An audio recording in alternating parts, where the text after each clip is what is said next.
welcome to my channel. My name is Cristina and I'm coming to you from Lisbon, Portugal. Today is Tuesday and I chose to do the Around the World in 80 tag that was created by Mark from Book Time with Elvis, and I was tagged to do this by Vaughan from, I think his channel is just Michael K. Vaughan or something like that. So actually both channels, Michael's and Mark's, are of my favorite channels, and Mark has made me buy some books, and Mark has the best tags I've seen. He's very prolific in creating them, and his channel, his answers to everything, what he talks, it's some of the things I like the most. So both great channels in my opinion. So I'm looking here at my phone, trying to find where I put the prompts, and so sorry, yeah, I think I created here.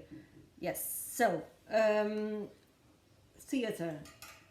Do you read plays? If so, tell us about one of your favorites. So I used to read lots of plays in school.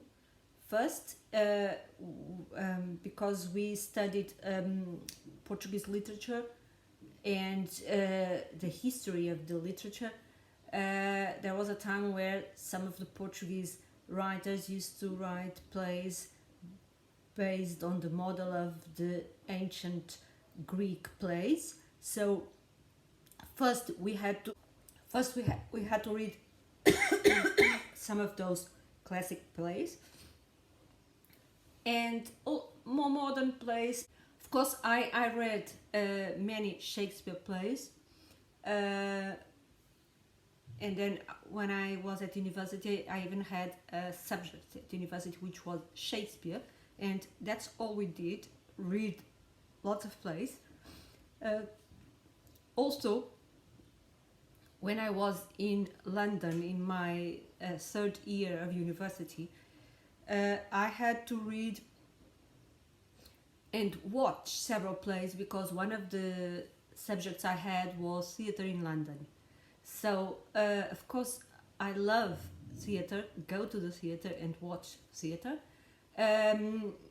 Reading some of the plays I've read, I continue reading some of the classics. I am trying to look at my books there, and I have something by Sophocles there. Of course, I also read several plays by Oscar Wilde, but I think at present the great majority are the Shakespearean plays. Okay, travel. Sadly, we can't travel these days, but I'm having difficulty in reading. Do you have a favorite travel writer or travel book to take you away on armchair adventures?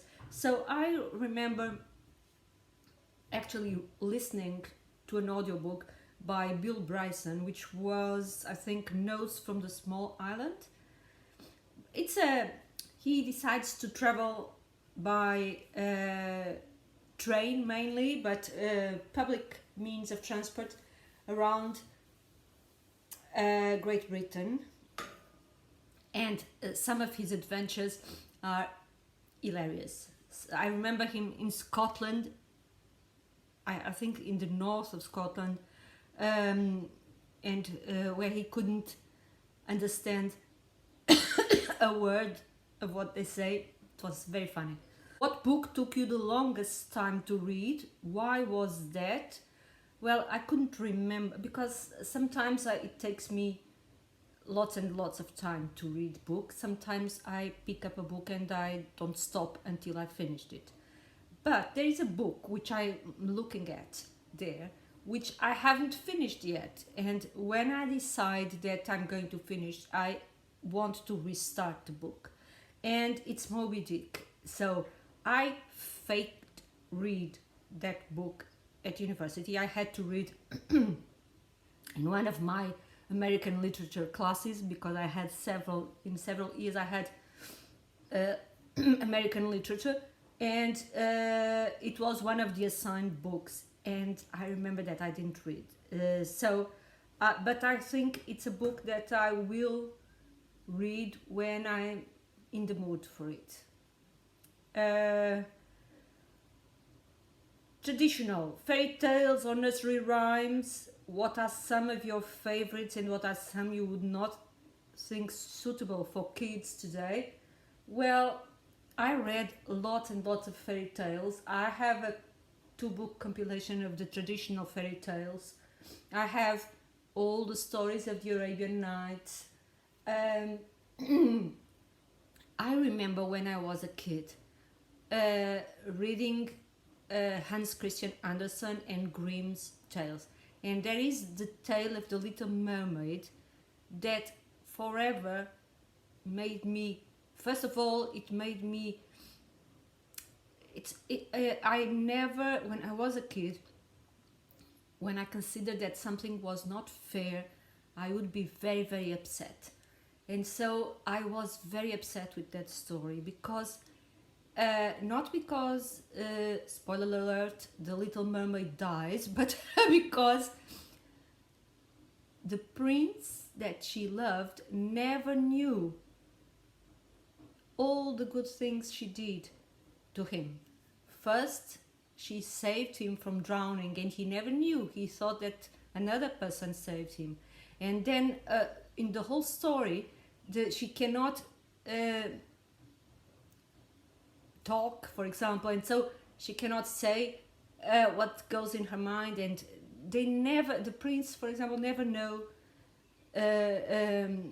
knows about the truth. And that made me feel, I remember I was angry with the story, I was sad, and I never forgot it.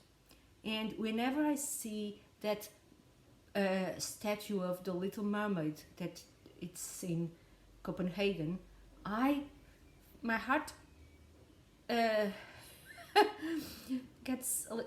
looks like it shrinks a bit, because I always feel some sadness for the Little Mermaid.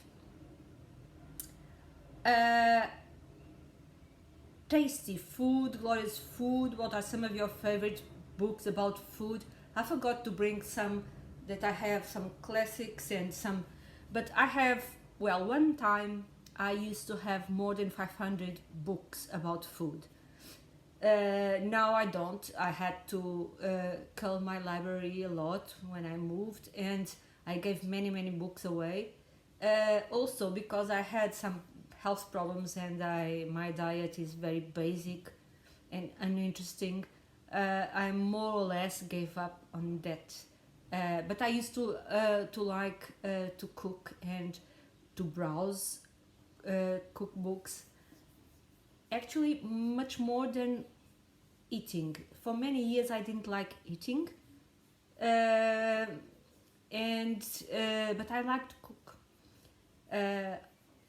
So there are many. I have, as I say, too many books to tell about. I'm trying to remember or to recall. There is a famous Portuguese book which is called Pantagruel, which is a classic. Has, I don't know, more than 50 editions already.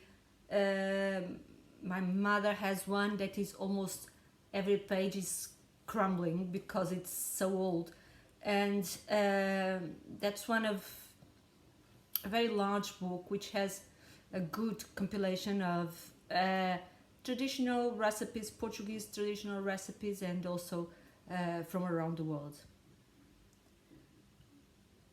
Terrible. Who is a truly terrible, nasty, but memorable character that stands out for you? So I'm sure there are many, but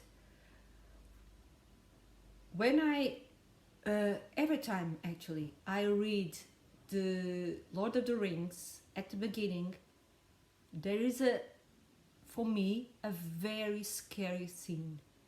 It's when the Nazgul are looking for Frodo, and they are hiding, and it's one of the scariest scenes for me of all the books I've read. I don't know why, but they really scare me, the Nazgul. And the truth is often stranger than fiction, they say. Give us some examples of this from your extensive reading. Well, unfortunately, I cannot. This is something I'm always saying, that reality is much more sometimes tragic, sometimes comic, whatever. It's absolutely strange, and now I cannot recall an example, except for the obvious, which is this situation we are living in now with the pandemic. But hopefully, hopefully lots of people are being called to be vaccinated, so I'm going to have my vaccine next Saturday, the first one. So I hope that this situation will get better, and because it's very strange for me, this fact that we are especially unable to go where we want to go. So and that leads me to the last one, which is the 8th tag, where he says, make up an 8 prompt directed to those you wish to tag. Please stick to the theme of tea. And there are many teas that I find important, but recently I made one tag. I answered to the tag of the superhero, where the superpower I wanted was teleportation, and I still feel like that, and that's what I would ask the people I'm going to tag is, where would you go if you had this power? The first place you choose to teleport to. So, and that's what I'm going to ask the people I tag. And I am going to my list of subscriptions here on BookTube subscriptions, and see people that I want to tag. So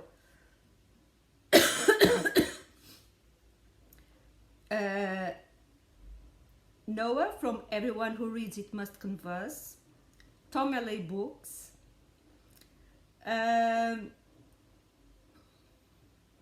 Tristan and the Classics, let me see, Margaret Pinard, let me see, The Rambling Raconteur,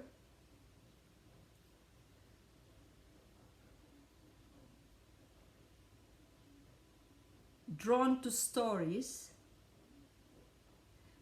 MsTerryB, Bob the Bookerer, and Soggy, Expat, Booknerd. I don't know if anyone else wants to do. I don't know if I tagged 8 people already. Not that Mark says to tag 8 people, but that would be a good idea. So this was Around the World in 80 tag. I hope everyone is okay, and I'll see you next time.